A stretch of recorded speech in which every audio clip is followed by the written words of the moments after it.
श्री सीताराम सरकार की जय हो, श्री सिलोरी माता की जय हो, जय जय श्री राम। श्री मेहंदीपुर दरबार की जय हो, जय घाटेश्वर बालाजी की।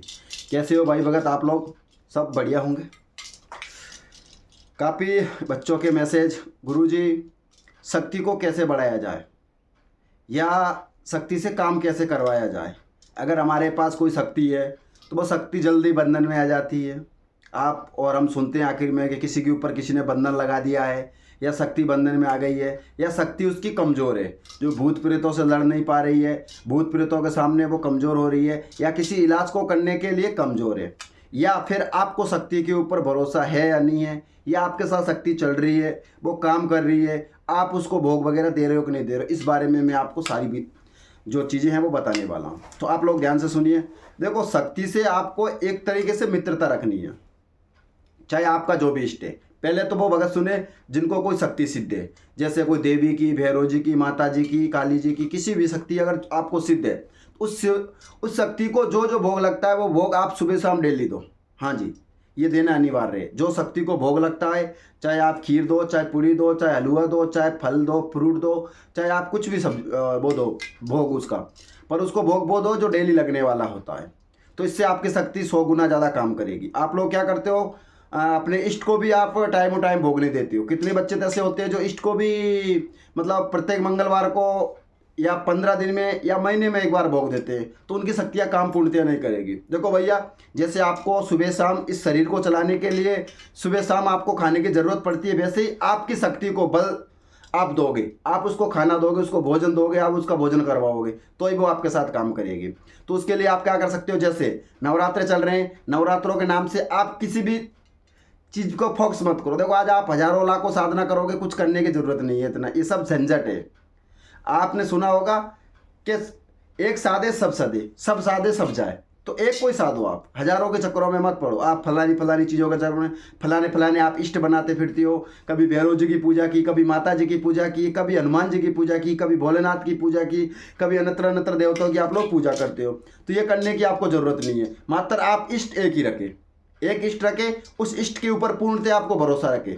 भरोसा रखने पर उससे मित्रता कर ले। और एक बात है, देखो, आपके शक्तियाँ सारी प्रेम के वशीभूत होती है। अगर आपके अंदर प्रेम करने की आदत है तो शक्तियाँ आपकी सारी दोस्ती कर लेगी, मित्रता कर लेगी, आपसे एक संधि बना लेगी। आपको कोई सिद्धि करने की जरूरत नहीं होती है। वैसे आपके प्रेम और भाव की भूखी होती है शक्तियाँ। तो उसके लिए आपको क्या करना है, देखते आपने सुना होगा कि भाव से अगर आप किसी कुत्ते को भी बुलाते हो तो वो कुत्ता भी आपका बड़े प्रेम से आ जाता है। अगर उसको आप ताव से और ताकत से और गुस्से से बुलाओगे तो वो कुत्ता भी नहीं आएगा। तो कुत्ते को कोई अंग्रेजी नहीं आती, हिंदी नहीं आती, वो आपके भाव समझता है। उस तरीके से शक्तियाँ भी आपके भाव समझती है। इस बात को आपको ध्यान रखना है।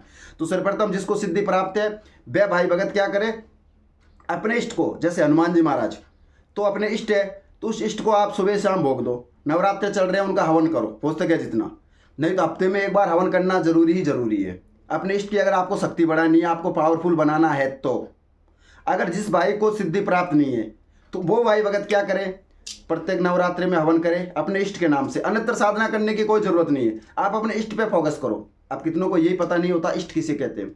भैया, इष्ट उसे कहते हैं जो सबसे ज़्यादा तुम प्रेम करते हो, प्यार करते हो, उसको इष्ट बोलते हैं। जैसे आप भोलेनाथ को प्रेम करते हो तो भोलेनाथ आपका इष्ट हो गया। मेरा इष्ट देवी है, मैं माता रानी को चाहता हूँ, माता रानी को मैं मानता हूँ, तो माता जी मेरा इष्ट है। बालाजी की पूजा करते हैं हम, भोलेनाथ की करते हैं पूजा, सबकी करते हैं, पर इष्ट मेरी देवी है। जैसे आपको भी अपना एक इष्ट चुनना पड़ेगा। एक इष्ट चुन लो, उस इष्ट के नाम से आप सुबह शाम भोग दो, भोग दो, उसका हवन करो, छोटा मोटा नॉर्मल हवन। और कहीं पे भी जाते हो सबसे पहले उसको भोग दो। भोग देने से ही आपको शक्ति वो स्वयं सिद्ध हो जाएगी। आपको कोई झंझट करने की ताकत वो नहीं है, और ना ही आपके ऊपर बंधन लगेगा। अगर आप 15 दिन में, महीने में, या 8 दिन में, या 11 दिन में अगर एक बार आप भोग दे दो तो बाकी आपकी शक्ति कमजोर पड़ जाएगी, क्षीण पड़ जाएगी। क्यों, उसको भी एक ज़रूरत होती है। तो आप उसको टाइम पे आप भोग वगैरह नहीं दोगे, हवन वगैरह नहीं करोगे तो वो एक दिन आपकी कमज़ोर पड़ जाएगी, वो इलाज नहीं कर पाएगी।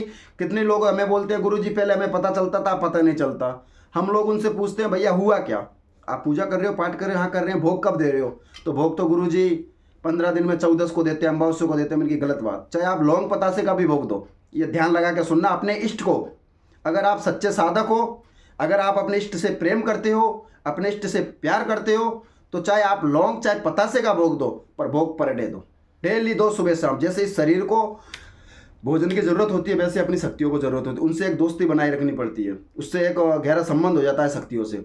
तो उसको आपको भोग देने की ज़रूरत है। वैसे आप इतना सा भोग दो, और ये मेरी गारंटी है, अगर आप रेगुलर 3 से 6 महीने आप भोग दे लेते हो, भाई 10-15 दिन नहीं, आप अपने इष्ट का ही नाम से 3 से 6 महीने आप रेगुलर भोग दे लेते हो, तो आपको स्वयं सिद्धि प्राप्त हो जाती है। कहीं भटकने की ज़रूरत नहीं है, कहीं अनंतर जगह जाने की ज़रूरत नहीं है। वैसे आप अपने इष्ट को पहलवान बना लोगे, जिससे आपके इष्ट के ऊपर कभी बंधन नहीं लगा सकता है। एक नॉर्मल बात है, अगर ये मेरा शरीर है, इस शरीर को अगर मैं खाना पीना या जो भी हमारा नाश्ता पानी, अगर दूध पानी चाय पानी अगर नहीं देंगे तो ये शरीर मुरझा जाएगा। कितने दिन तक भूखे रह सकता है? 10 दिन, 5 दिन, 15 दिन, 21 दिन, महीना भर। उसके बाद तो ये शरीर कमज़ोर पड़ जाएगा। अगर कोई लड़ाई करेगा तो इस शरीर से लड़ाई नहीं हो पाएगी, चल नहीं पाएंगे, तो ये शरीर कमज़ोर होगा। उस तरीके से आपकी शक्तियाँ कमज़ोर हो जाती है। जब आप उसको महीने में 15 दिन में काम भोग देते हो और आप बोलते हो कि हमें फलाना केस सॉल्व होना चाहिए, हमारा फलाना काम हो जाना चाहिए, फलाना, तो होगा कहाँ से जब तुम उसको दिए ही नहीं। तो ये चीज़ें सर्वप्रथम आप अपने इष्ट को पूर्णतः भरोसा करो। भरोसा करने के बाद आप अपने इष्ट को पर डे भोग दो।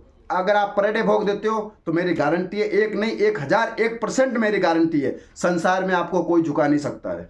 हाँ जी, संसार नहीं, देश में विदेश में आपको कोई झुका नहीं सकता है। मात्र आप अपने इष्ट के प्रति समर्पित हो जाओ। जहाँ हो भाई, अपने इष्ट के समर्पित हो जाओ, उनके चरणों में समर्पित हो जाओ। आज मैं तेरा हूँ, तू मेरा है, बस 100 बात की एक बात है।